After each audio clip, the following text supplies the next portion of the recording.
Major 28 फरवरी 2026 जब America ने Iran पर एक खतरनाक हमला किया। major combat operations in Iran. Send it. और इमाम खामनाई को शहीद कर दिया। सैयद अली हुसैनी खामनेई। लेकिन क्या आप जानते हो कि अमेरिका और ईरान की ये जंग आज से 200 साल पहले ही डिसाइड कर ली गई थी? Between the political Zionists and the leaders of the Islamic world. और यहाँ तक कि जिस दिन ये अटैक हुआ था, इस दिन का डोनाल्ड ट्रंप से एक खास कनेक्शन है। लेकिन आखिर अमेरिका और ईरान की ये दुश्मनी शुरू कहाँ से हुई और आखिर क्यों ईरान इमाम मेहदी के लिए इम्पोर्टेंट है, चलें जानते हैं।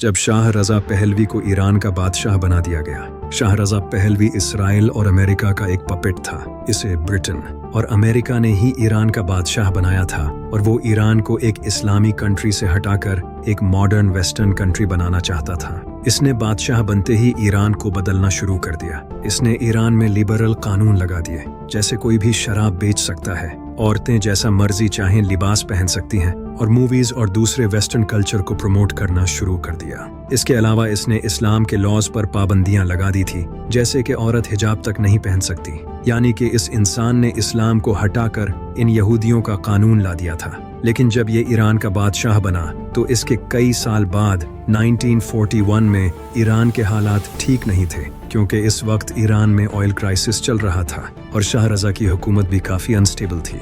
इसके 8 साल बाद एंट्री होती है मोहम्मद मुसद्दक की, जो कि शाह रजा पहलवी को हटाकर 1951 में ईरान का प्राइम मिनिस्टर बन गया। ये ब्रिटेन और अमेरिका के सख्त खिलाफ था। इस वक्त ईरान की एंग्लो ईरानियन ऑयल कंपनी पर ब्रिटेन का कंट्रोल था। इसने इस कंपनी को ब्रिटेन के कब्जे से वापस ले लिया और ये ब्रिटेन और अमेरिका के खिलाफ खड़ा हो गया, जबकि शाह रजा इनका पपेट था। ये देखकर इसकी हुकूमत में आने के 2 साल बाद 1953 में CIA और MI6 ने ईरान में घुसकर एक ऑपरेशन किया, जिसे ऑपरेशन एजैक्स कहा जाता है। इस ऑपरेशन में उन्होंने मुसद्दिक को पावर से हटाकर शाह रजा को वापस से ईरान का प्राइम मिनिस्टर बना दिया और फिर से हुकूमत शाह रजा के अंडर आ गई और ईरान फिर से अमेरिका का एलाई बन गया और दोबारा से ईरान में वेस्टर्न रिफॉर्म्स लाना शुरू कर दिए और इस्लाम को अपनी पीठ पीछे डाल दिया। इसने अपनी हुकूमत बचाने के लिए एक सीक्रेट पुलिस बनाई जिसका नाम था सावाक, ताकि दोबारा से कोई इसकी गद्दी न छीन सके। और फिर 1970 में ऑयल की कीमतें बढ़ गई, जिससे ईरान की इकोनॉमी भी बूम कर गई और इस तरह हुकूमत के पास पैसा आने लगा, जिससे हुकूमत में करप्शन होने लगी और गवर्नमेंट ऑफिसर्स अय्याशी की जिंदगी गुजारने लगे। लेकिन ये सब एक इंसान गौर से देख रहा था, जिसका नाम था खुमैनी।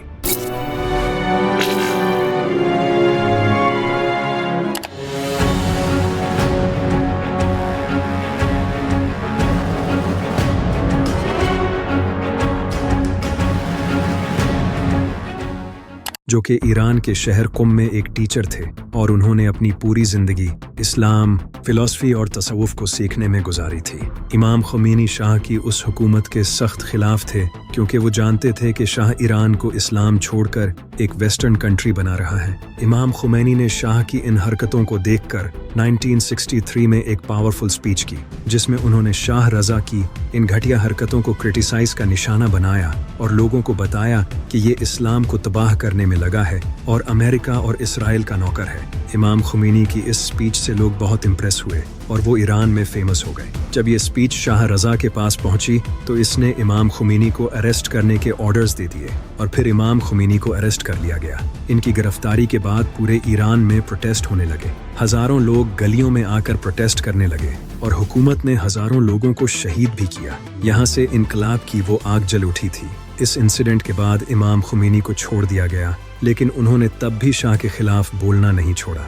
जब शाह ने स्टेटस ऑफ फोर्स एग्रीमेंट पास किया, जिसमें लिखा था कि ईरान में अमेरिकन मिलिट्री को ईरानी फौज सपोर्ट करेगी, तो इमाम खुमैनी ने फिर इसके खिलाफ स्पीच की और लोगों को बताया कि ये ईरान को अमेरिकन कॉलोनी बनाना चाहता है। इस स्पीच के बाद शाह को पता चल चुका था कि इमाम खुमैनी इसके लिए खतरा है, तो इसने इमाम खुमैनी को अरेस्ट करके उन्हें ईरान से निकाल दिया اور انہیں टर्की भेज दिया। लेकिन इमाम खुमैनी टर्की से इराक आ गए, लेकिन अभी भी उन्होंने अपना मिशन जारी रखा और वो स्टूडेंट्स को लेक्चर्स देने लगे, किताबें लिखने लगे और यहाँ तक कि वो अपनी रिकॉर्डिंग्स ईरान में पहुँचाने लगे और लोग इनकी रिकॉर्डिंग्स सुनने लगे। उन्होंने मुसलमानों को बताया कि शाह रज़ा इस दौर का यजीद है और हुकूमत बादशाहों के पास नहीं बल्कि इस्लाम के स्कॉलर्स के पास होनी चाहिए, जिसे उन्होंने विलायत फ़क़ीह का नाम दिया। इमाम खुमैनी का पैगाम ईरान के बाज़ारों और मस्जिदों तक पहुँचने लगा और लोग मोटिवेट होने लगे। यूँ स्कॉलर्स से लेकर दुकानदार, गरीब और आम आवाम तक सब शाह के खिलाफ हो गए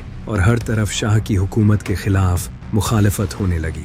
ये देखकर शाह ने इराक पर दबाव डालकर इमाम खुमैनी को इराक से भी निकलवा दिया और फिर इमाम खुमैनी फ्रांस चले गए। और ये शाह की एक और बड़ी गलती थी, क्योंकि जब इमाम खुमैनी फ्रांस गए तो वो वहाँ जाकर इंटरनेशनल मीडिया पर आवाज़ उठाने लगे, जिससे ईरान के लोग और ज़्यादा शाह के खिलाफ हो गए। फिर ईरान की इकॉनमी गिरने लगी और उससे लोग और ज़्यादा हुकूमत के खिलाफ हो गए और शाह की हुकूमत खतरे में आ गई। ये देखकर शाह रज़ा ईरान छोड़कर भाग गया और फिर इमाम खुमैनी ईरान वापस आए। इन्हें रिसीव करने के लिए लाखों लोग एयरपोर्ट्स पर गए और फिर ईरान एक इस्लामिक रिपब्लिक ऑफ ईरान बन गया।